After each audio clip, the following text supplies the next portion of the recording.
Dear listeners, si Miss CJ po ito. Kamusta po kayo?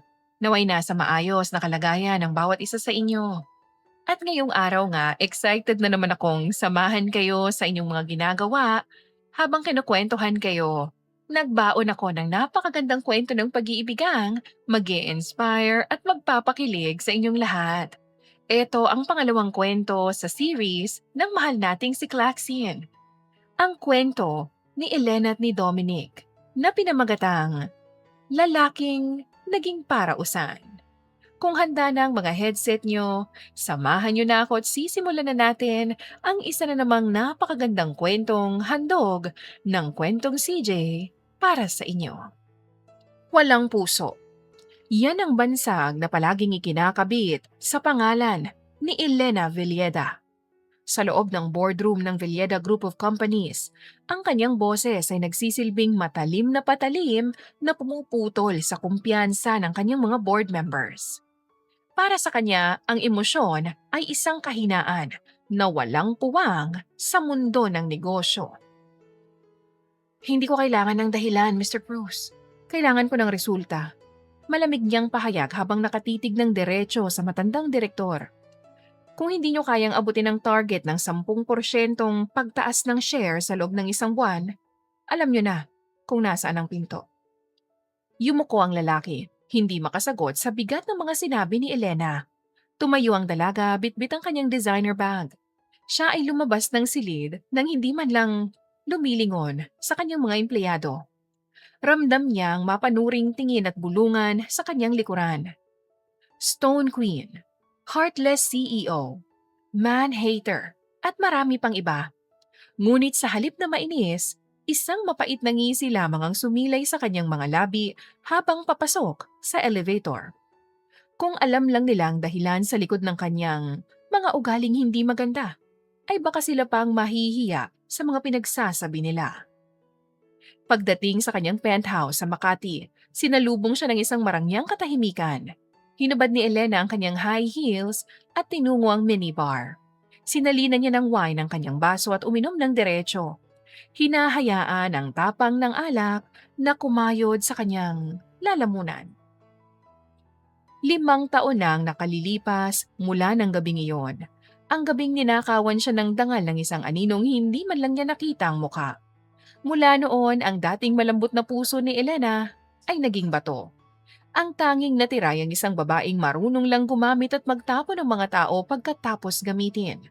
Bagamat pilit niyang pinapatay ang kanyang emosyon, may mga gabing ang katawan niya ay naghahanap ng paraan upang makalimot sa bangungot.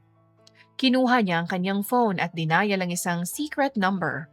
Midnight Agency, how can we serve you, Miss V? Boses ng isang babae sa kabilang linya.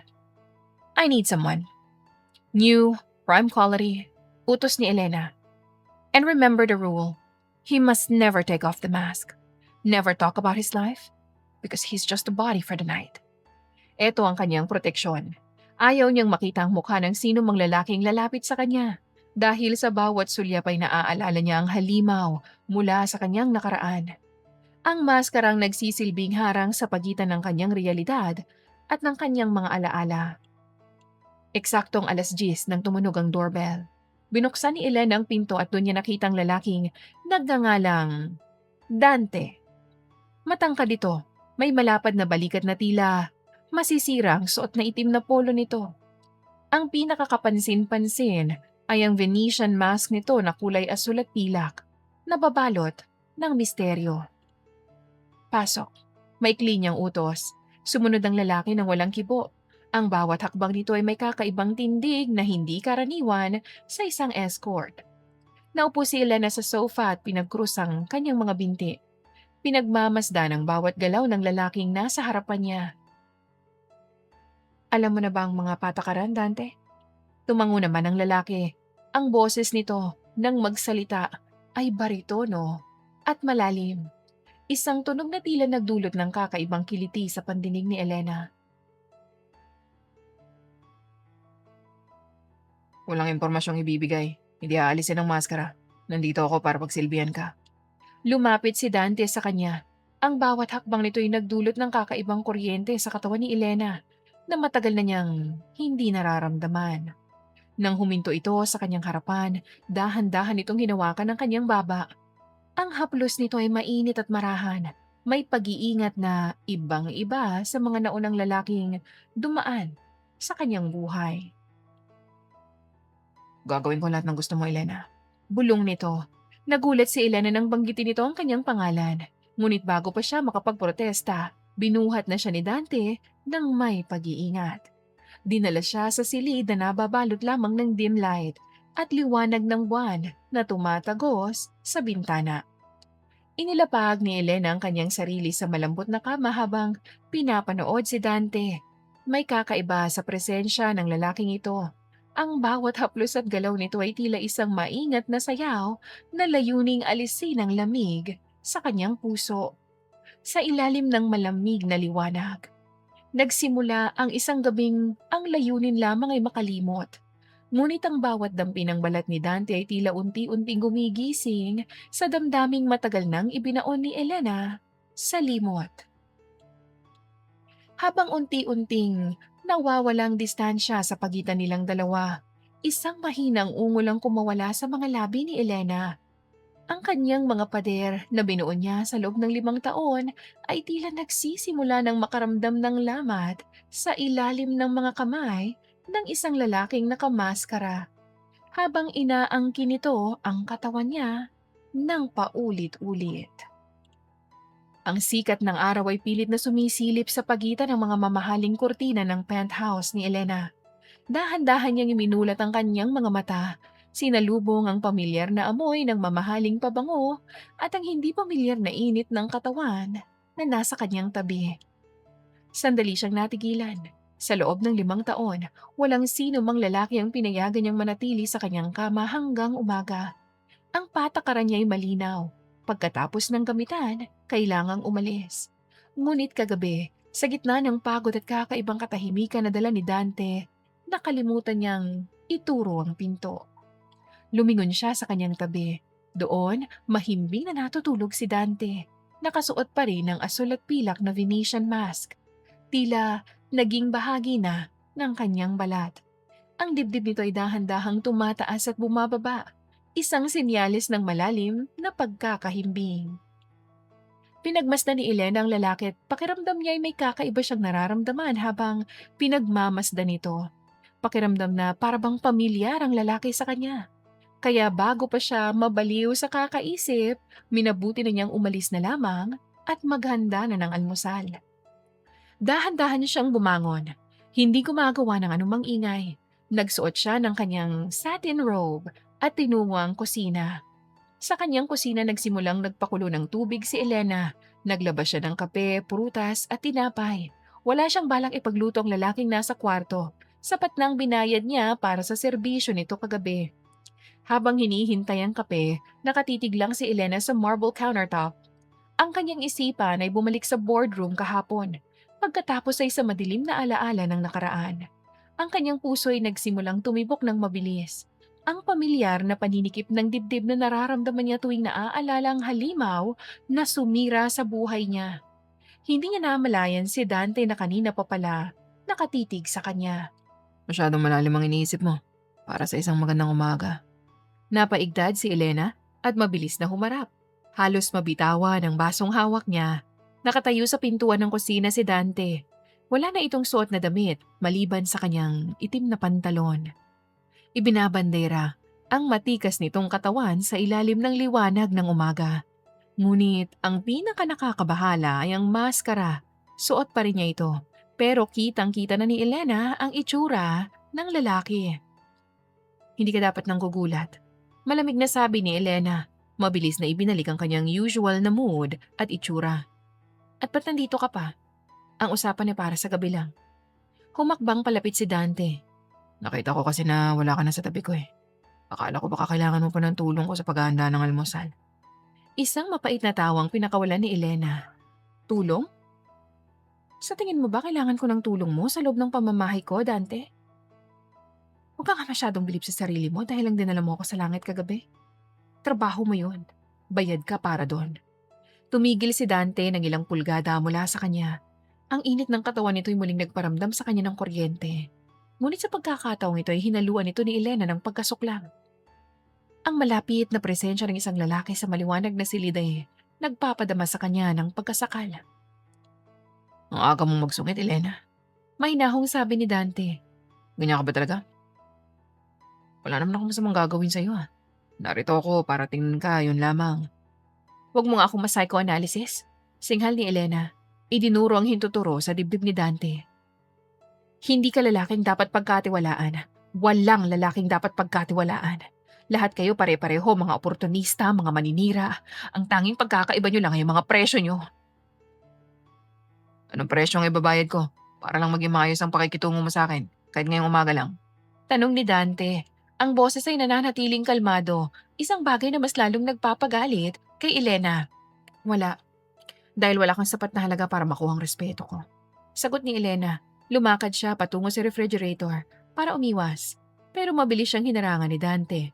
Idinantay ang mga kamay nito sa gilid ng ref. Tila ba kinukulong si Elena. Ba't ka ba ganyan?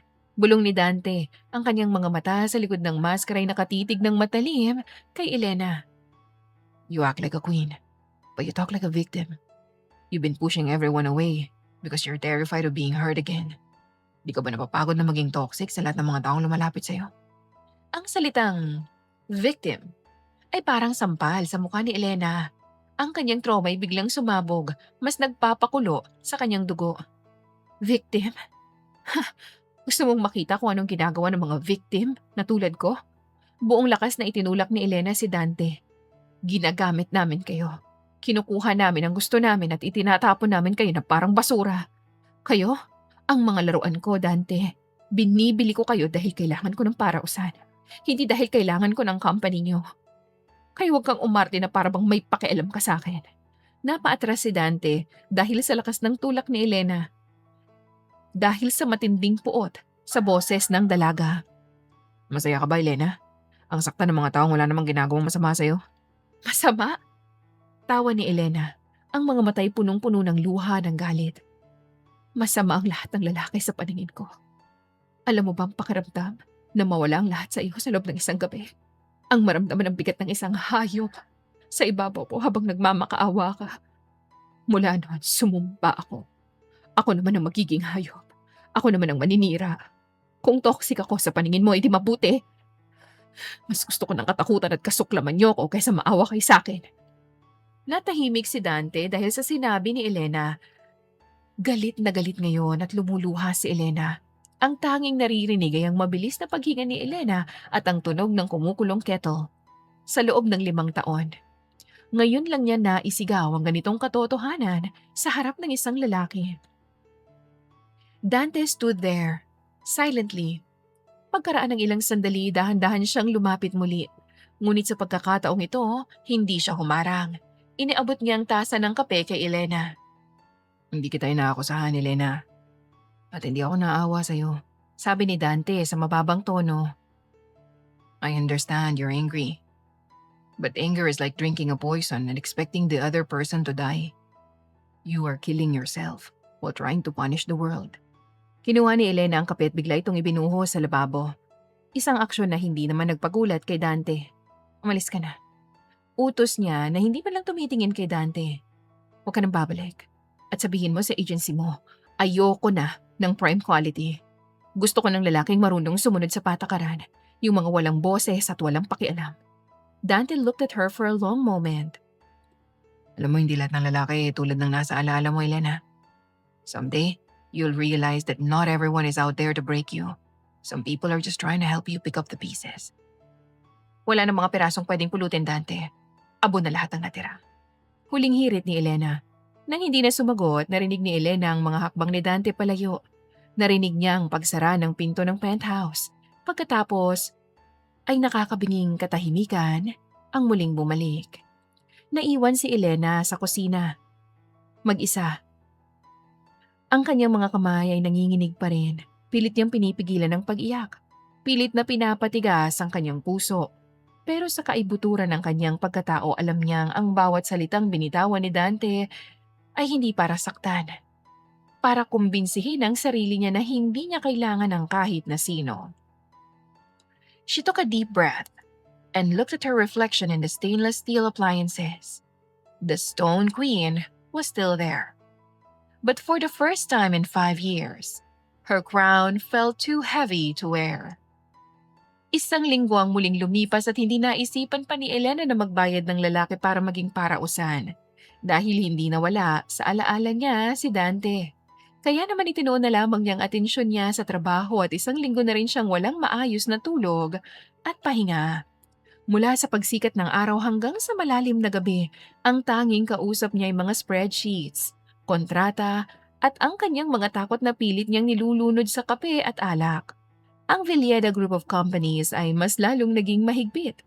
Walang sino mang empleyado ang nangahas na magkamali dahil ang bawat pagkukulang ay katumbas ng isang brutal na sermon mula kay Elena. Nakatutok si Elena sa kanyang laptop sa loob ng kanyang opisina nang biglang bumukas ang pinto ng walang katok. Elena, stop this madness. You look like a ghost. Bungad ni Eric ang kanyang pinsan at ang tanging tao na may lakas ng loob na banggain siya. Hindi nag-angat ng tingin si Elena. Eric, I'm busy. Kung wala kang kinalaman sa merger sa Singapore, lumabas ka na. I'm not here for your business. And I'm not here as your business associate either. I'm here as your cousin. Maring nasabi ni Eric sabay bagsak ng isang paper bag ng pagkain sa kanyang mesa. Isang linggo ka na rin na hindi lumalabas sa opisinang ito. Elena, are you self-destructing again? I'm working. Maikli niyang sagot. No, you are hiding. Sigaw ni Eric dahilan para mapatigil si Elena. Hinihintay mo na naman ba na bumigay ang katawan mo? Hinihintay mo bang lamunin ka na naman ng dilim na yan? Dahan-dahang itinaas ni Elena ang kanyang tingin. Ang kanyang mga matay malamig at puno ng puot. Wala kang alam, Eric. Kaya wag kang umasta na para bang naiintindihan mo ako. Naiintindihan kita dahil nandun ako. Singhal ni Eric. Ang boses ay puno ng pait at galit para kay Elena. Nandun ako nung gabing mahanap ka namin na wasak. Pero 5 taon na, Elena. 5 taon na ang nakakalipas. Hanggang kailan mo ba paparusahan ang sarili mo? Hanggang kailan ka ba magiging toxic sa lahat ng taong nagmamalasakit sa'yo? Tumayo si Elena. Ang kanyang mga kamay ay nakadiin sa lamesa. Ang bawat salita ni Eric ay parang asin na ibinubudbod sa sariwang sugat. Parurusahan? Ang sarili ko? Tawa ni Elena, isang tawa na puno ng pait. Eric, ang mundong ito ang nagparusa sa akin. Ang mga lalaki sa mundong ito ang sumira sa akin. At ikaw, sinasabi mo sa akin na mag-move on? Parang sinasabi mo na rin na kalimutan ko na lang na may hayop na pumasok sa loob ko at ninakawan ako ng pagkatao. I am not saying you forget it. I am saying that you live despite it. Ganti ni Eric. Pero pinipili mo maging halimaw din. You treat men like garbage. You treat your employees like slaves. You are becoming the very thing you hate, Elena. Dahil yun lang ang paraan ko para hindi na ako masaktan. Sigaw ni Elena, ang kanyang boses ay nanginginig na sa galit. Kapag ako ang nananakit. Ako ang may kontrol. Kapag ako ang toxic, walang makakalapit para sirain ako muli. Kaya kung ayaw mo sa paraan ko, umalis ka. Umalis kayong lahat. Hindi na alam ni Eric ang gagawin niya kung paano ba tutulungan ng pinsan niya. Ang nakaraan na sinasabi nito ay ang lalaking gumahasa rito. 5 taon na ang nakakalipas nang mangyari ang trahedyang sumira sa buhay ni Elena. Isang lalaki ang pumasok sa silid nito at ginahasa siya. Ayon sa kwento ni Elena, sinubukan niyang alamin ang lalaki subalit ang lalaking ito ay makapangyarihan. Kaya nagawa nitong itago ang pagkakakilanlan. Kaya naman sa loob ng 5 taon ay walang nakuhang hustisya si Elena. Sasagot pa sanang muli si Eric nang biglang bumukas ang pintuan ng opisina ni Elena. Pumasok ang isang lalaki na may malaking bulto ng katawan at walang emosyon ng mukha. Sabay pang napatingin ang magpinsan sa may bukana ng pinto. Eric, the meeting is about to. Dominic, tawag ni Eric, pilit na pinapakalma ang sarili. I'm sorry, nag-uusap lang kami ng pinsan ko. Natahimik si Elena. Ang lahat ng galit at mga salitang handa na niyang ibulalas ay biglang nawala. Tinitigan niya ang lalaking pumasok, si Dominic. May kung anong kabang gumapang sa kanyang dibdib. Ang boses nito, baritono, malalim, tila ba narinig na niya noon. Pamilyar na pamilyar sa kanya. Pinagmasdan niya ang mukha ni Dominic, ang matangos nitong ilong, ang matitigas na linya ng kanyang panga, at ang kanyang mga mata na tila may nakatagong konsensya. Sa isang saglit, naaalala ni Elena ang maskarang asul at pilak. Naalala niya ang mga kamay na humaplos sa kanya ng gabing yun. Dante? Hindi. Imposible. Si Dante ay isang escort mula sa isang lihim na agency. Si Dominic ay kaibigan ni Eric. Marahil ay isa ring bilyonaryo makapangyarihang tao sa industriya. Ngunit ang pagkakahawig, ang bawat galaw nito, ang pakiramdam niya habang nakatingin rito. Dominic, this is my cousin, Elena Villeda, CEO Villeda Group. Pakilala ni Eric bagamat halatang naiilang pa rin sa nakaraang sagutan. Elena, this is Dominic Valderrama. He's the one I've been telling you about, the new partner for our infrastructure project. Lumapit si Dominic, huminto ito sa harap ni Elena at inilahad ang kanyang kamay. Ang kanyang tingin ay diretso, walang bahid ng takot o pag-aalinlangan. Pleasure to finally meet you, Miss Villeda. Sabi ni Dominic, ang kanyang mga labi ay bahagyang gumalaw sa isang tipid ng ngiti na tila ba may pinapahiwatig. And I've heard so much about you. They say you're hard to please. Natigilan si Elena. Hindi niya tinanggap ang kamay ng lalaki. Ang kanyang trauma at ang kanyang hinalay nag-uumpugan sa loob ng kanyang isipan. Ang toxic niyang depensa ay muling gumana. I don't care what they say, Mr. Valderrama. Malamig niyang sagot, pilit na pinatatatag ang boses. And I don't need a partner who are too comfortable. If you're here for the project, talk to my secretary for a schedule. Eric, take your friend out. I have work to do. Bahagyang natawa si Dominic. Isang mahinang tunog na lalo bang nagpadagundong sa puso ni Elena. Hindi ito tawa ng pangungutya. Ito ay tawa ng isang taong tila alam ang isang sikretong hindi alam ng iba. Masyado ka nagmamadali, Elena. Sabi ni Dominic, ginamit ang kanyang pangalan ng walang permiso, kagaya ng ginawa ni Dante sa kusina. The project can wait. But a proper introduction, I think I owe you that. Since we'll be seeing a lot of each other from now on. Umalis na kayo. Pabulong na utos ni Elena, mabilis na humarap sa binata upang itago ang panginginig ng kanyang kamay. Doon lamang siya nakahinga ng maluwag nang marinig niyang yapak nila palabas ng opisina niya. Hindi maintindihan ni Elena kung bakit gano'n na lamang ang kaba na nararamdaman niya. Hindi nakatulog si Elena ng gabing yon. Sa tuwing ipipikit niya ang kanyang mga mata, hindi ang anino ng nakaraan ang nakikita niya kundi ang mga mata ni Dominic Valderrama. Mga matang kasing lalim ng kay Dante. Kinabukasan nakatanggap si Elena ng update sa sekretarya niya na kailangan niyang makipag-meeting kay Dominic. Nung unay tinanggihan niya pero sa huli, wala rin siyang nagawa kundi ang pumayag na lamang. Yes, Miss Elena. 10 minutes early. He's in the boardroom. Sagot ng sekretary na halos mautal. Huminga ng malalim si Elena. Binuksan niya ang pinto ng boardroom nang may puwersa. Doon nakatayo si Dominic sa tapat ng bintana. Nakatanaw sa skyline ng Makati. Nang marinig ang kanyang pagpasok, dahan-dahan itong lumingon. You're late, Miss Villeda. Bungad ni Dominic. O baka naman nag-iisip ka lang ng kung paano mo ako harapin. I don't play games, Mr. Valderrama. Malamig na sagot ni Elena. Naupo siya sa dulo ng mahabang mesa. Ang distansya sa pagitan nila ay tila ba 1 milya. Let's get straight to business. I've reviewed your proposal. It's ambitious and risky. Bakit kailangan sa Villeda Group ka makapag-partner? Lumapit si Dominic at naupo sa tapat niya. Inilapag nito ang kamay sa mesa. Ang mahahaba at malilinis na daliri na tila pamilyar sa balat ni Elena. Because I like challenges. Sagot ni Dominic. Ang boses ay naging baritono at nakakakilabot. Stop calling me by my first name. Or itinaas ni Dominic ang kanyang kilay. Funny. You sound exactly like someone I met recently. Masyadong matigas, masyadong mapangakit pero punong-puno ng galit sa mundo. Nanigas si Elena. Ang kanyang puso ay tumalon sa kaba. I don't care about your personal life, Dominic. If you want this project to move forward, talk about the numbers. Ayoko ng mga mabubulaklak na salita. Ayoko ng mga lalaking akala mo kilala ang bawat sulok ng pagkatao ko. Numbers? Dominic leaned forward. Okay, sige. Pag-usapan natin ang numbers.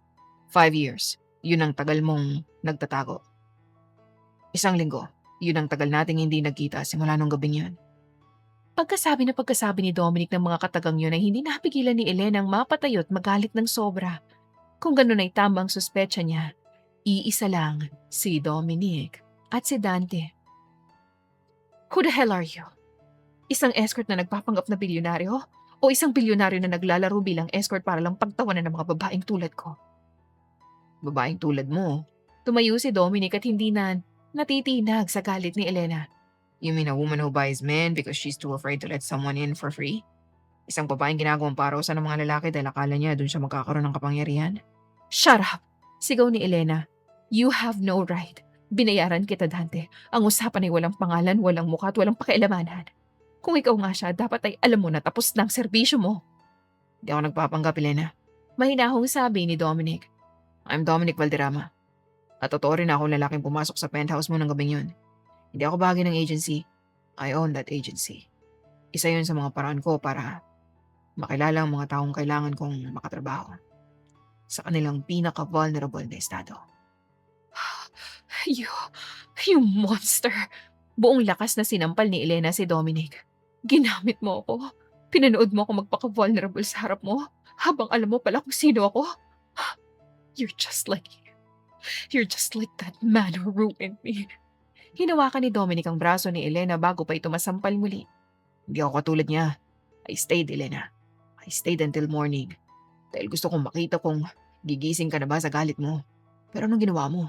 You woke up and chose to be toxic. Wala akong maramdaman, kundi dumi. Pagsisinungaling ni Elena habang ang mga luhay nagsisimula ng umagos. Kinasusuklaman kita, Dominic. Mas lalo mo lang pinatunayan na ang lahat ng lalaki manlilin lang. Kinasusuklaman mo ko dahil ako lang nakakaalam ng sikreto mo. Bulong ni Dominic, hinili niya si Elena palapit sa kanyang dibdib. Kinasusuklaman mo ko dahil kahit gaano ka pa ka-toxic, kahit gaano mo ako itaboy, nararamdaman mo na ako lang ang tumanggap sa lahat ng mga sinasabi mo sa sarili mo. Bitawan mo ako! Hikbi ni Elena pero ang kanyang katawan ay tila bumigay na. Ang pagod sa pagiging matatag, ang pagod sa pagiging toxic, ay biglang bumuhos lahat. I won't let you go, Elena. Marina sabi ni Dominic. Gagawa tayo ng bagong project. Hindi lang infrastructure. Aayusin natin ang pundasyon mo. At sa pagkakataong to, wala ng maskara. Haharapin mo ako bilang Elena. Haharapin kita bilang Dominic. Magalit ka kung gusto mo. Maging toxic ka kung kailangan mo. Pero hindi ako aalis. Napahagulhol si Elena sa dibdib ni Dominic. Ang kanyang mga pader na binuo niya sa loob ng 5 taon sa pamamagitan ng galit at puot ay tila unti-unting gumuguho sa ilalim ng haplos ng lalaking kanyang kinasusuklaman. Hindi akalain ni Elena na kakayanin niyang maging vulnerable sa lalaking hindi pa niya ganon katagal nakikilala. Gabi na rin ang makauwi si Dominic sa mansyon. Pagod siya at maraming iniisip.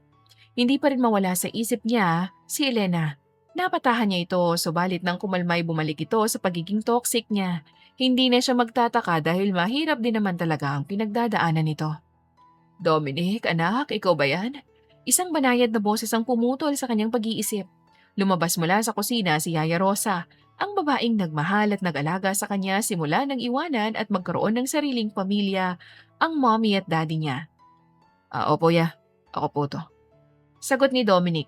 Pilit na pinapalambot ang kanyang mukha na kanina lang ay kasing tigas ng bato sa harap ni Elena. Lumapit ang matanda at hinawakan ang kanyang braso, tila ba sinusukat kung gaano kabigat ang dalahin ng kanyang alaga ngayong araw na ito.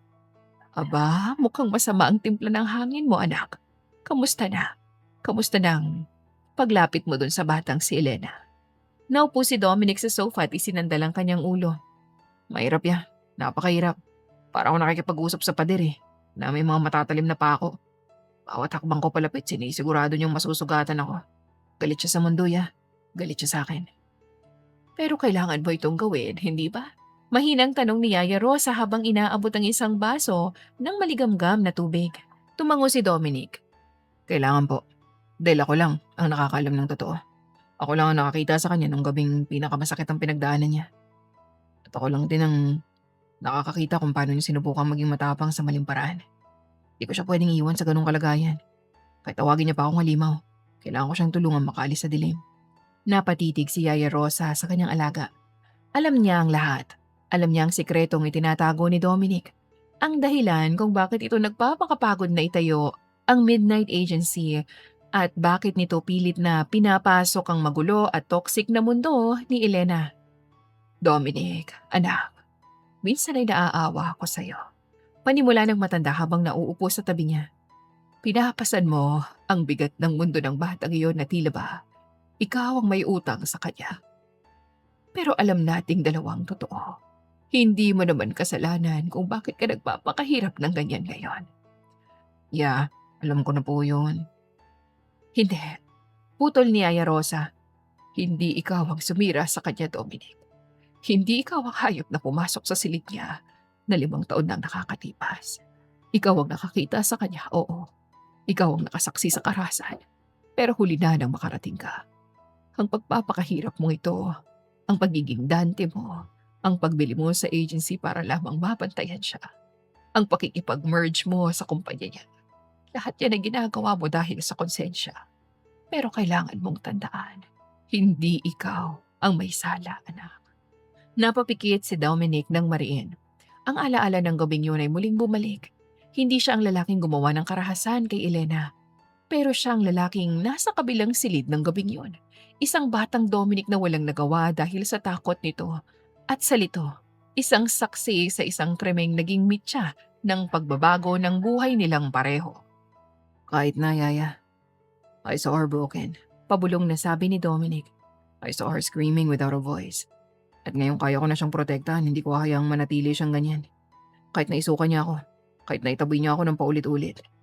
Pero anak, paano ang sarili mo? Pag-aalala ni Yaya Rosa, pinipili mong maging target ng galit niya. Hinahayaan mong tawagin kanyang manloloko dahil sa mga pagpapanggap mo bilang Dante. Ang puso mo rin ay napapago, Dominic. Tumayo si Dominic at tiningnan ang kanyang refleksyon sa malaking salamin ng mansyon. Mas gusto ko nang ako ang target ng galit niya, ya. Kesa naman ibuhos niya yun sa sarili niya. Ang pagiging toxic niya ay depensa lang niya yun. Kapag naramdaman niyang hindi ako alis, kahit gaano pa siya kasama sa akin, doon lang siya magsisimulang magtiwala muli. Napakalaking sugal niyan, anak. Iling ng matanda. Paano kung hindi ka niya mapatawad sa pagtatago mo ng pagkakakilanlan mo? And I'll take that risk. Mariing, nasabi ni Dominic.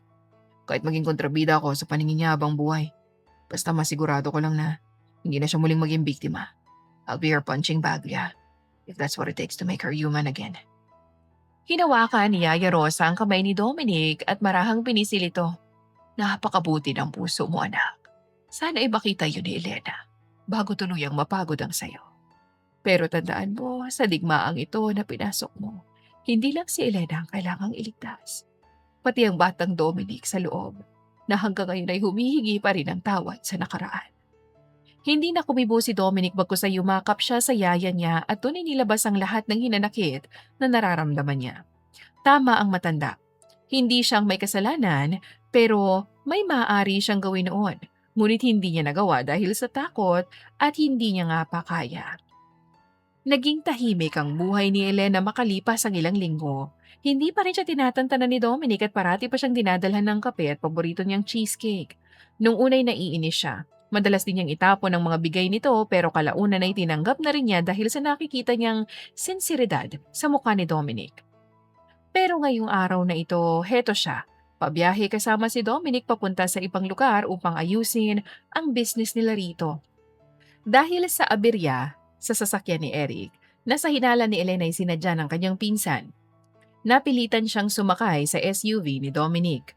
Sa loob ng 2 oras na biyahe, napanis na ang laway ni Elena dahil hindi rin nagsasalita ang kasama niya. You can stop gripping that door handle, Elena. Di kita itatapon sa labas. Basag ni Dominic sa katahimikan. Napansin ata nito na namumuti na ang kamay na kanina pa nakakapit sa hawakan ng pintuan ng sasakyan. I just don't like being in small spaces with people I don't trust. Malamig na sabi ni Elena habang nakatingin sa bintana.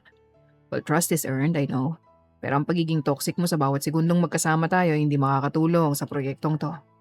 Kung ayaw mo sa ugali ko, Dominic, pwede kang bumalik sa Maynila. I can handle the groundbreaking alone. Ngumisi si Dominic at hindi na sumagot. At nang makarating sila sa resort kung saan sila tutuloy, isang panibagong dagok ang sumalubong kay Elena. I'm sorry, Miss Villeda. Mr. Valderrama, nagkaroon po ng system glitch dun sa booking. Ang tanging natirang available room ay yung executive suite. May 2 magkahiwalay na kwarto naman po yun sa loob. Paliwanag ng receptionist na nanginginig sa takot nang makita ang talim ng tingin ni Elena. No way, I am not sharing a suite with him. Singhal ni Elena. Elena, gabi na ang ibang resort sa paligid fully booked na rin dahil sa festival. Kalmadong singit ni Dominic. And we're adults, hindi kita papatayin sa pagtulog mo, no? Wala nang nagawa si Elena. Padabog niyang kinuha ang keycard at nauna nang maglakad patungo dun sa suite. Gabi na, at ang ulan sa labas ay nagsisimulang lumakas. Nakatayo si Elena sa balcony ng suite. Hawak ang isang baso ng whiskey. Ang dagat ay madilim at ang tunog ng mga alon ay nagpapakalma sa kanya. Simula nang makarating sila ni Dominic sa loob ng suite ay hindi pa sila nag-uusap ulit. Hindi maintindihan ni Elena ang sarili niya kung bakit palagi siyang galit na galit kay Dominic kayong wala naman itong ginagawang masama sa kanya. Napagtanto din niya na wala itong kinalaman sa nangyari sa kanya noon. Kaya paano kung subukan niyang muli? Subukan niyang muling magtiwala. Bahagya siyang napakislot ng maramdaman ang presensya ni Dominic sa likuran niya. Drinking alone again? None of your business, Dominic. Hinarap siya ni Elena, ang kanyang mga matay bahagyang mapungay na dahil sa alak. Bakit pa kailangan mong gawin to? Bakit kailangan mong pumasok sa buhay ko bilang Dante tapos ngayon bilang Dominic? Anong laro ba to? Sabi ko sa'yo, hindi to laro. Lumapit si Dominic sapat na para maramdaman ni Elena ang init nito. Gusto lang kitang makitang muling masaya, Elena. Gusto ko makita ang babaeng hindi kailangang manakit lang para hindi rin masaktan. Wala nang babaeng yun. Sigaw ni Elena. Itinulak niya si Dominic sa dibdib. Ang nakikita mo ngayon, ito na ang totoo. Toxic, masama, heartless. Yan ang ginawa niyo sa akin. Sino ang niyo, Elena? Hinuli ni Dominic ang kanyang kamay. Hindi akong nanakit sa'yo, 5 taon nang nakakalipas. Pero nandito ako ngayon. Bakit akong pinaparusahan mo? Dahil ikaw ang nandito. Hikbi ni Elena. Dahil sa bawat tingin mo, bawat haplos mo nararamdaman ko na parang pwede pa akong magtiwala ulit. At yun ang pinaka nakakatakot sa lahat. Ang magtiwala at mawasak ulit. Sasagot pa nga sana si Dominic nang bigla na lamang mawalan ng kuryente kasabay ng malakas na pagdagundong ng kulog. Biglang naniga si Elena. Ang dilim, ang tunog ng ulan at ang presensya ng isang lalaki sa maliit na espasyo ay nag-trigger ng kanyang trauma. Nagsimulang lumalim ang kanyang paghinga. Ang kanyang mga kamay ay nanginginig at tila nawawala na siya ng hangin sa matinding takot na nararamdaman. Elena? Elena, hey! Naramdaman ni Dominic ang panic attack ng dalaga. Huwag kang lalapit, please. Please. Pabulong na pakiusap ni Elena habang napapasandal sa pader. Sa kanyang isipan, hindi si Dominic ang kasama niya. Ito ang lalaking sumira sa buhay niya noon. Elena, look at me. It's Dominic. And I'm not going to hurt you. Dahan-dahang lumuhod si Dominic sa harap niya. Hindi niya ito hinawakan. Alam niyang mas lalo lang itong magpapanik. Elena, huminga ka. Focus on my voice. 1, 2, 3. Breathe with me. Breathe with me, come on. Sa gitna ng dilim, ang bariton at kalmadong boses ni Dominic ay nagsilbing liwanag ni Elena. Unti-unting kumalma ang kanyang paghinga, bagamat ang mga luha ay patuloy na umaagos. I'm sorry. Bulong ni Elena nang sa wakas ay kumalma na siya. I'm so toxic. I'm a mess. You're not a mess, Elena. You're a survivor. Sa pagkakataong ito, dahan-dahang hinawakan ni Dominic ang kanyang muka. And I'm not leaving. Kahit anong dilim pang dumating, mananatili ako sa tabi mo. Tatanggapin mo ba ako? Kahit ganito ako? Handa ka bang masaktan ko? Mananatili lang sa tabi ko. Dominic, natatakot ako. Natatakot ako na pakaisang araw. May isipan pa rin akong iwan dahil sa nakakasawa at nakakapagod ako. Hagulhol ni Elena. Hindi kita iiwan. Magtiwala ka lang sa akin. Paano kung iwan mo nga ako? Sige nga. Sa paligay mo ba kakayanin ko mamasaktan muli sa mga pagkakataon? Kaya mo ba akong tanggapin? Kaya mo ba tanggapin na isang tulad ko na binaboy at pinagtutala ng kapwa mo lalaki? Hindi na pabatay dun ang tunay na pagmamahal. Wala akong pakialam sa nakaraan mo. Sinserong sabi ni Dominic na siyang mas lalong nagpaluha kay Elena. Bakit? Bakit mo to ginagawa? Dahil mahal kita. Mahal mo ko? Sa maikling panahon na nagkakilala tayo. Paano? Dominic, paano? Mahal kita. Yun ang nararamdaman ko. Sagot ni Dominic. Wala nang pakialam si Ella kung paano siya minahal ni Dominic. Dahil sa ngayon, ang kailangan niya yung lalaking maiintindihan at mamahalin siya.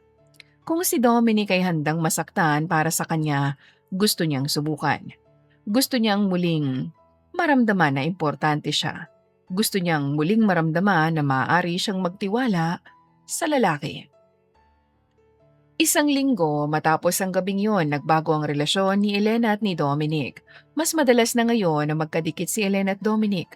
Mistulang mga bata na ayaw na iiwan sa isang ina, subalit para kay Dominic ay kaligayahan yon dahil tuluyan na niyang nakuha ang loob ni Elena. Hanggang sa tuluyan na ngang pinagbuksan ni Elena ng pinto si Dominic. Nang matapos ang proyekto na yun ay hindi na talaga humiwalay si Elena kay Dominic. Kahit nga sa opisina ay madalas siyang nasa loob ng opisina ni Dominic. Masayang masaya si Eric sa pinsan si Elena, subalit naroon pa rin ang kaba sa dibdib. Isang hapon sa opisina ni Elena, biglang pumasok si Dominic habang may kausap sa kanyang cellphone. Nakangiti ito ng malapad na tila kinikilig sa kung sino man ang nasa kabilang linya. "Yes baby, I'll see you later. Of course, I bought the pink one. You love it. I love you too." Malambing na sabi ni Dominic bago ibaba ang telepono. Si Elena na kanina pa nakikinig habang nagpapanggap na nagbabasa ng kontrata ay biglang napatayo. Ang hawak niyang fountain pen ay muntik nang mabali sa higpit ng hawak niya. "Sino yon?" Wala, isang espesyal na babae sa buhay ko." Casual na sagot ni Dominic habang nauupo sa mesa ni Elena. "Anyway, about the Bataan project." "Special woman? Pink? Baby?" Putol ni Elena. Tumawid siya sa tapat ni Dominic at humalikip-kip. "Dominic Valderrama, kung akala mo isa ako sa mga koleksyon mo na pwede mong pagsabayin, nagkakamali ka. Sino yung baby na yan? At bakit kailangan pink ang regalo mo?" Napatitig si Dominic sa kanya pagkatapos ay dahan-dahang umisi. "Elena, are you jealous?" I am not jealous. I am simply concerned about the integrity of our partnership. Sigaw ni Elena na namumula na ang buong mukha. You were just in my bed last night. And now, you're babying someone else. Ang kapal din ng mukha mo, no?" Humagalpak ng tawa si Dominic. "Elena, baby is my niece. Si Sofia. Birthday niya bukas. I bought her a pink dollhouse." Natahimik si Elena. Ang kanyang galit na oray biglang naglahot na palitan ng matinding hiya. Oh, uh, niece? Why didn't you say so? "Kasi nga hindi mo ako pinatapos." Tawa pa rin ni Dominic. Lumapit siya kay Elena at kinulong sa kanyang braso. "You know, you're so cute when you're jealous, Miss CEO. Para kang pusang bigla na lang naglalabas ng kuko eh." "Tumigil ka nga." Asar na sabi ni Elena pero isinandal pa rin ang ulo sa dibdib ni Dominic. I'm just not used to sharing things I like. "Pero thank you for trusting me, baby. Pero di kita pagpapalit, no? Kung sa kung sino lang dyan." Aba dapat lang. Pakunsyada pa ni Elena bago naglapit ang mga mukha nila at naghalikan. Lumalim na naman ang halikan nila at mabuti na lang mabilis na naghiwalay nang may marinig silang mga yapag. Nagtinginan pa at ngumisi ng nakakaloko dahil sa kalokohan nila. "Ituloy na lang natin mamaya." Huling sinabi ni Dominic bago siya lumabas ng opisina ni Elena. Napangiti na lamang si Elena dahil sa pilyong lalaki. Oo, inaamin ni Elena, ganito pala kasarap ang muling magtiwala. Hindi na rin siya nananaginip ng masama at tumahimik na rin ang buhay niya. Hindi niya akalain na maaari pala talagang maging maayos muli ang lahat. Isang gabi, sa penthouse ni Elena, ang atmosphere ay puno ng init at katapatan. Wala nang maskara at wala nang pagtatago. Sa kauna-unahang pagkakataon, ang pakikipagtalik ni Elena ay hindi para makalimot, kundi para maramdaman ang kasalukuyan. Ang bawat haplos ni Dominic ay tila gamot sa mga sugat na matagal nang nanariwa. "I trust you, Dominic." Bulong ni Elena sa gitna ng dilim habang nakayakap sa lalaki pagkatapos ng kanilang pagtatalik. "And I will never break your trust, Elena." Sagot ni Dominic bago hinalikan ang kanyang noo. Nakatulog ng mahimbing si Elena, bitbit ang isang ngiti na ngayon lamang sumilay sa kanyang labi. Ngunit ang kapayapaang iyon ay pansamantala lamang. Bandang madaling araw nagising si Elena dahil sa marahang pagalaw ng kama. Nakita niyang bumangon si Dominic. Kinuha ang kanyang cellphone at dahan-dahang lumabas patungo sa veranda ng penthouse. Dahil nga curious, hindi na maipaliwanag ang kaba, dahan-dahang sumunod si Elena. Nanatiling nakatago sa likod ng malaking kurtina. Sapat na para marinig ang boses ni Dominic. Hindi maipaliwanag ni Elena kung bakit gano'n na lamang ang kaba-takot niya habang nakatayo roon. Nanginginig na rin ang kamay niya. Yeah, I'm still with her. Sabi ni Dominic na kausap niya sa kabilang linya. Hindi pa niya alam. And I'm waiting for the right timing. Napatigil ang paghinga ni Elena. Hindi pa niya alam? Ang ano? Alam kong kailangan ko nang tapusin to. Pagpapatuloy ni Dominic, ang boses ay tila may halong pagsisisi. Pero kailangan ko munang masiguro na hindi siya mawawasak kapag nalaman niya ang katotohanan. I was there, remember? I saw everything 5 years ago. I am part of that nightmare, whether I like it or not. Nanigas ang buong katawan ni Elena. Ang kanyang mga kamay ay nagsimula ng manginig ng sobra. Ang mga salitang narinig niya ay tila mga punyal na isa-isang tumatarak sa kanyang puso. The more I get closer to her, the more I feel guilty. Bulong ni Dominic sa hangin. But I have to do this. Kailangan kong pagbayaran ng pananahimik ko noon. I have to finish what I started, even if it means losing her. Dahan-dahang napaatras si Elena, pilit na hindi gumagawa ng ingay. Ang bawat salita ni Dominic ay umaalingaw-ngaw sa kanyang isipan. He was there. He is part of the nightmare. Ang pagtitiwalang binuo niya sa loob ng 2 buwan ay biglang gumuho sa loob ng ilang segundo. Ang Dante na nagligtas sa kanya, ang Dominic na minahal niya ay isa palang bahagi ng nakaraang yon. Bumalik si Elena sa kama, nagkunwaring tulog habang ang kanyang puso ay nadudurog. Ang matinding sakit at galit na nararamdaman niya, hindi niya mapigilan ang pagtulo ng kanyang mga luha, lalo na nang marinig niya ang paghingi ng tawad ni Dominic sa kanya. 1 linggo muli ang lumipas at nagtatanga-tangahan si Elena sa mga nalaman. Hindi na siya halos makakain at makatulog sa pag-iisip. Pero wala siyang lakas ng loob na kumprontahin si Dominic dahil ayaw niya ng pabigla-bigla. Kailangan niyang malaman muna kung ano nga ba yun bago siya magalit sa lalaking mahal niya na ngayon. I need the logs, Eric. I need to know everyone who was at the hotel 5 years ago. Bakit ang tagal? Sigaw ni Elena sa kanyang pinsan sa pamamagitan ng telepono. Elena, kumalma ka, 5 taon na yun. Mahirap nang makuha ang archives ng hotel na yun dahil nga nag-rebrand na sila. Pero bakit bigla mo na lang itong inuungkat? Tanong ni Eric mula sa kabilang linya. Dahil baka ang mga taong pinagkatiwalaan ko yung mga taong dapat kong pinapatay. Bulyaw ni Elena bago marahas na ibinabang telepono. Halos magwala siya at magsisisigaw sa galit na nararamdaman niya pero pinili niyang kumalma hanggang sa bumukas ang pintuan ng opisina niya. Isang matandang babae ang pumasok, nakasuot ng simpleng bestida, may mapuputing buhok at matang puno ng awa. Sino ka? Paano ka nakapasok dito nang walang appointment? Malamig na tanong ni Elena. Tumayo siya takmang tatawag na ng security. Huwag kang matakot, Elena. Ako si Rosa. Yaya ako ni Dominic. Mahinahong pakilala ng matanda. Napatigil si Elena. Yaya ni Dominic? Kung narito ka para makiusap para sa alaga mo, nagkakamali ka ng pinuntahan. Wala akong pakialam sa kahit kanino sa pamilya niyo. Security! Darito ako para sabihin ang katotohanan na hindi kayang sabihin ni Dominic dahil sa sobrang hiya at konsensya niya. Putol ni Rosa. Nanatili itong nakatayo ng matuwid. Hindi natitinag sa talim ng titig ni Elena. Konsensya? Tawa ni Elena. Isang tawang puno ng pait. Ang alaga mo'y inamin na bahagi siya ng gabing sumira sa akin. Ano pang gusto mong sabihin? Nanonood lang siya? Natumulong siya? Umalis ka na. Bago ko pa ipakaladkad ang matanda mong katawan sa labas. Hindi siya ang hayop na gumawa niyon sa iyo, Elena. Mariing na sabi ni Rosa. Lumapit siya sa lamesa ni Elena at inilapag ang isang lumang litrato. Tingnan mo ito. Duda man ay tiningnan ni Elena ang litrato. Larawan yun ng isang batang Dominic. Marahil ay nasa 18 taong gulang pa lamang, kasamang isang grupo ng mga lalaking mukhang mayayaman din.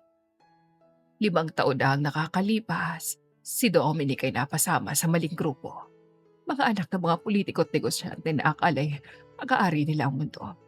Nung gabing yun sa hotel, nandun siya dahil sa isang birthday party. Narinig niya ang sigaw mo mula sa kabilang kwarto. Kwento ni Rosa. Napatitig si Elena sa matanda. Ang kanyang puso ay tumitibok ng mabilis. Sinubukan niyang pumasok, pero hinarangan siya ng mga kaibigan niya. Tinakot siya, binantaan ng pamilya namin. Bata pa si Dominic noon, Elena. Duwag siya.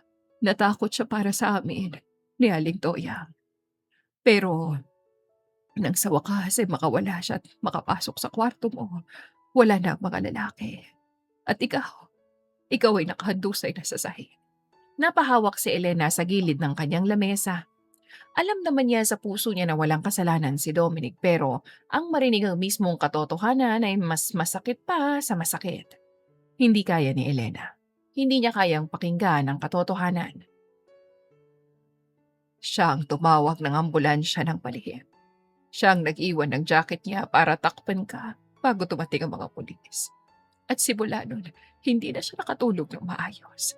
Pagpapatuloy ni Rosa, kaya niya itinayo ang Midnight Agency. Kaya siya naging sedante. Gusto niyang bantayan ka dahil hindi niya mapatawad ang sarili niya na sa pananahimik niya ng gabing yun. Sa halip na lumambot, mas lalong nagalit si Elena. Kaya ano? Gusto niyang maging hero? Gusto niyang pagbayaran ng pananahimik niya sa pamamagitan ng pagpasok niya sa buhay ko? Napaka-selfish niya. Elena. Hindi! Sigaw ni Elena at napatayo na siya at nagsimula ng maglakad-lakad sa loob ng opisina. He lied to me. He manipulated me. Pinanood niya akong mahulog sa kanya habang bit-bit niyang sikretong yan. Yan ba ang tawag niyo sa malasake? Ang hayaan ako magtiwala sa isang taong naging saksi sa pagkawasak ko? Ginawa niya yun dahil mahal ka niya, anak. Takot siyang mawala ka kapag nalaman mo ang katotohanan. Well, natupad ang takot niya. Sagot ni Elena, umalis ka na. Sabihin mo dyan sa alaga mo, hindi ko siya mapapatawad. Ang pananahimik niya ng gabing yun, kasing sama ng mismong krimen. Ang panlilinlang niya ngayon, yun ang tatapos sa amin.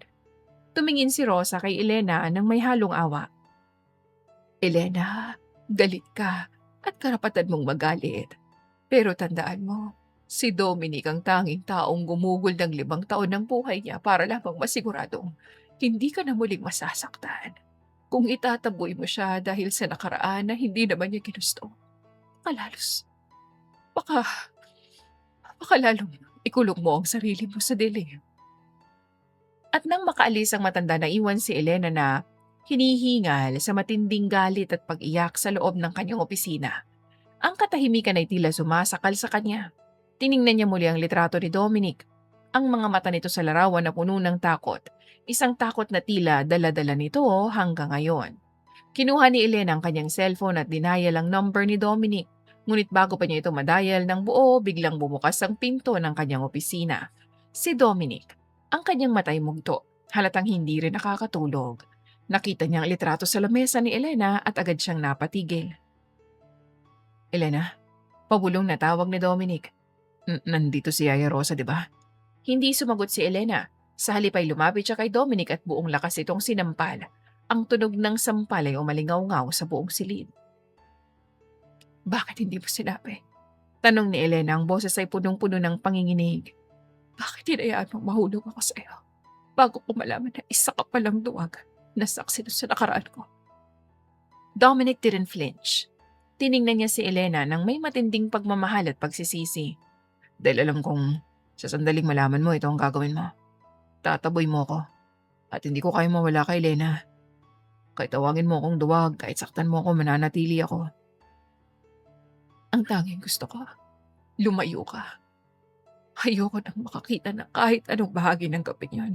At ikaw ang pinakamalaking paalala ng gabing yun. Harapin natin to, Elena.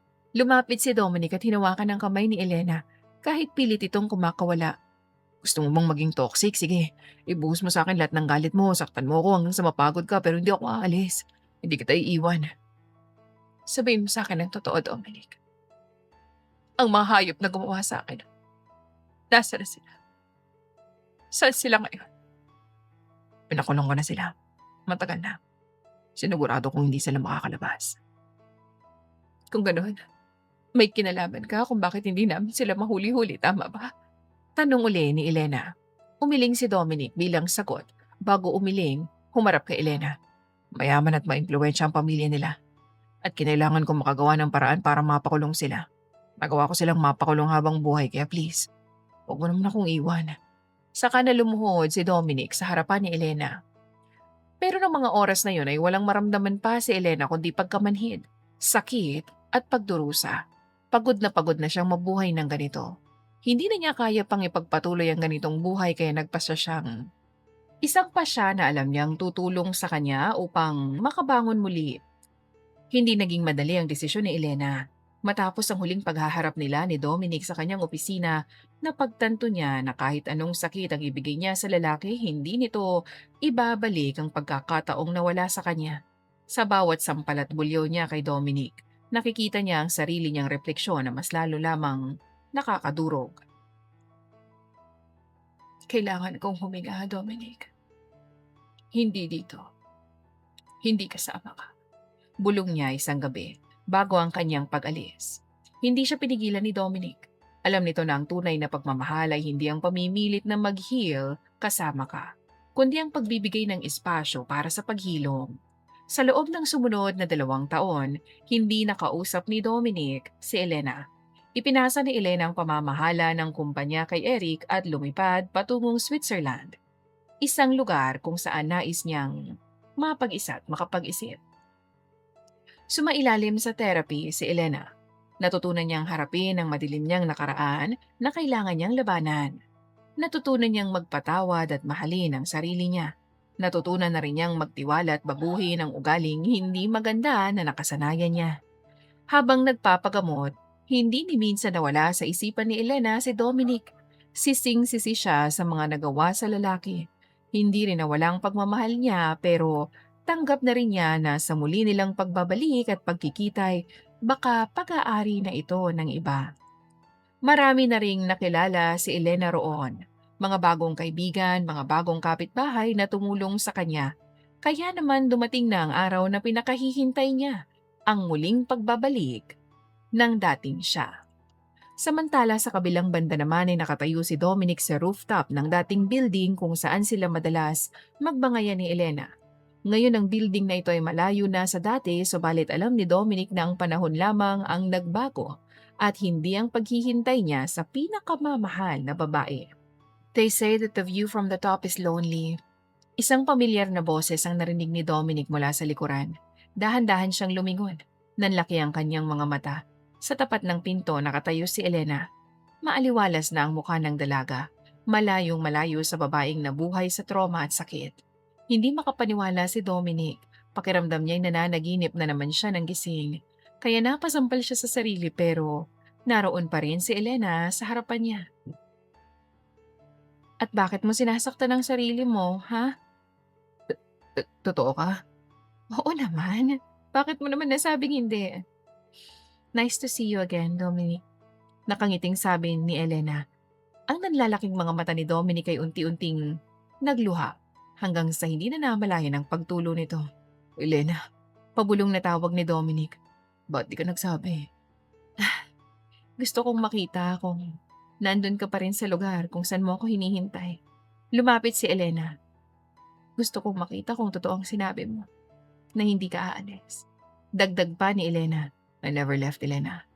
I was just waiting for you to find your way back to yourself. Seryosong sabi ni Dominic. Pagod na ako, Dominic. Pagod na akong maging toxic. Pagod na akong mabuhay sa buhay na yun. Sa 2 taon na wala ako, na-realize ko na ang pagpapatawad ay hindi para sa mga taong nanakit sa akin, kundi para sa sarili ko. Para makahinga na ako. Nahanap mo na bang hinahanap mo sa Switzerland? Tanong ni Dominic. Ngumiti si Elena. Isang tunay at wagas na ngiti na sumilay sa kanyang mga labi.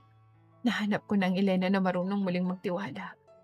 Nahanap ko na ang sagot kung bakit hindi ka umalis sa tabi ko kahit na naging masama ako sa iyo.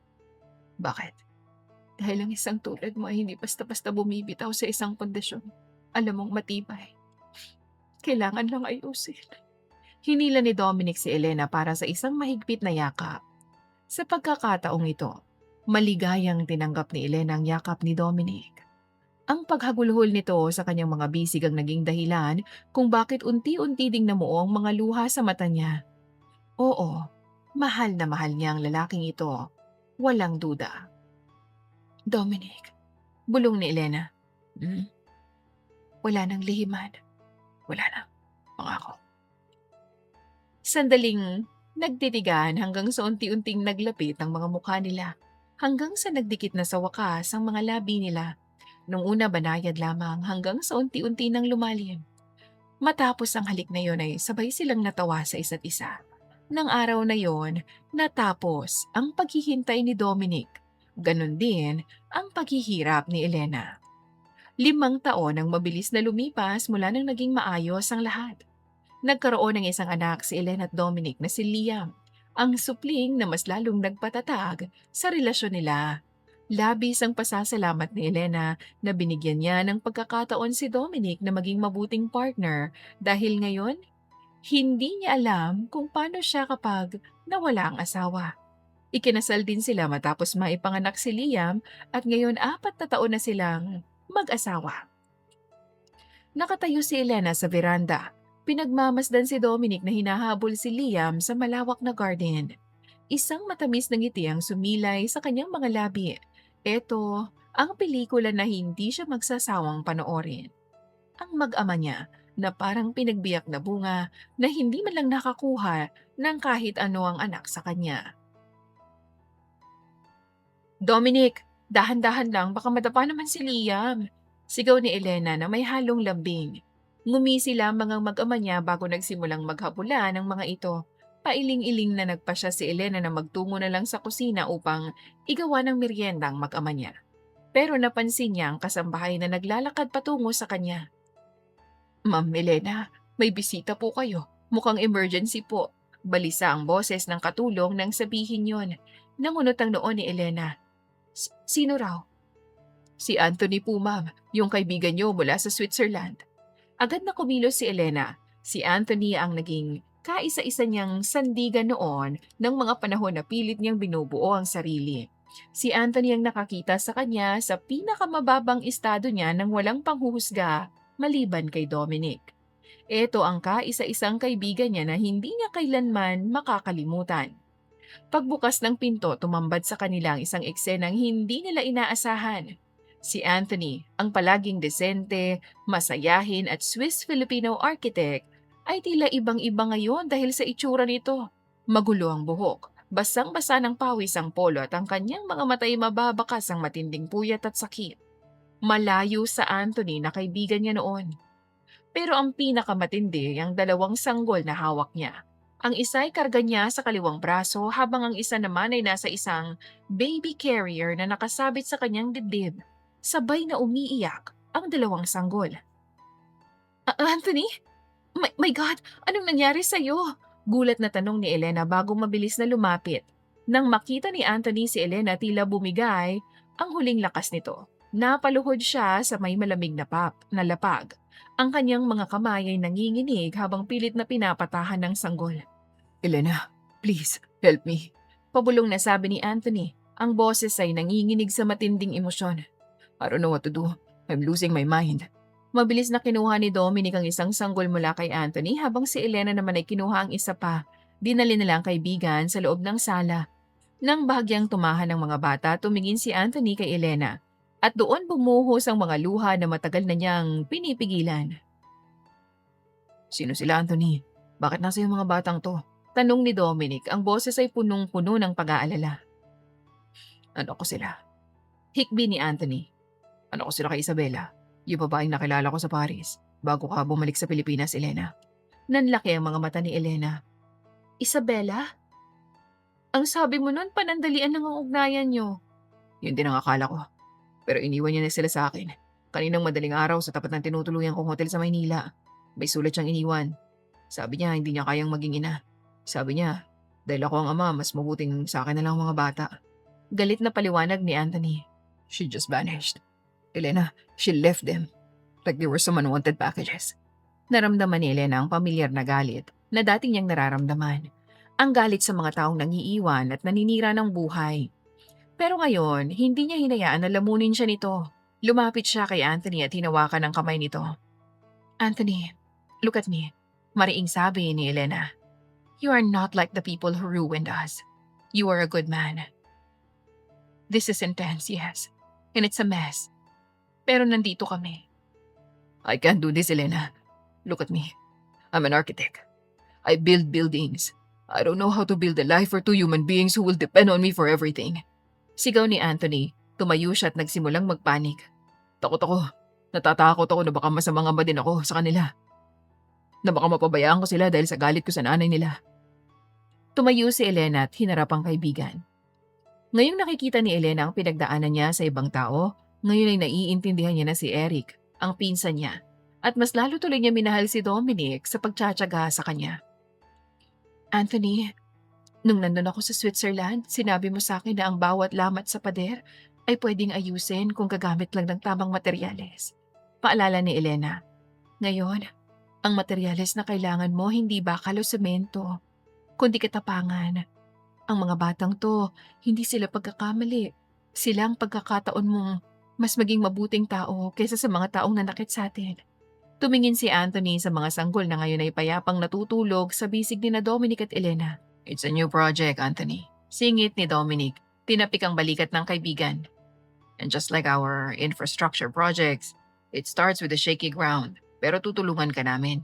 Di ka mag-iisa. Dahan-dahan na kinuha ni Anthony ang kanyang mga anak. Sa kauna-unahang pagkakataon mula nang dumating siya, tumingin siya sa mga sanggol ng may pagmamahal na. Paulit-ulit siyang nagpasalamat sa dalawa dahil sa mga sinabi nila, kaya naman simula ng araw na yon, nanirahan si Anthony sa poder ni Elena at ni Dominic kasama ang mga anak niya. Hindi naman yun naging problema sa dalawa, kaya naman simula din yon ay naging masaya ng pamumuhay ni Elena at ni Dominic. Pero paano kung isang araw, may isang babae na dumating sa buhay ni Anthony at ng kambal niyang anak? At ngayong handa na siyang magpapasok ng panibagong tao sa kanyang buhay. Doon naman babalik ang tunay na ina ng kambal? Ano kaya ang gagawin ni Anthony? Yan ang kailangan niyong tutukan at alamin sa susunod na kwento ng Claxin series na dito niyo lamang mapapakinggan. Sa kwentong CJ yan. Maraming salamat po sa inyong pakikinig at naway subaybayan niyo ang kwentong ito. Hanggang sa muli, paalam!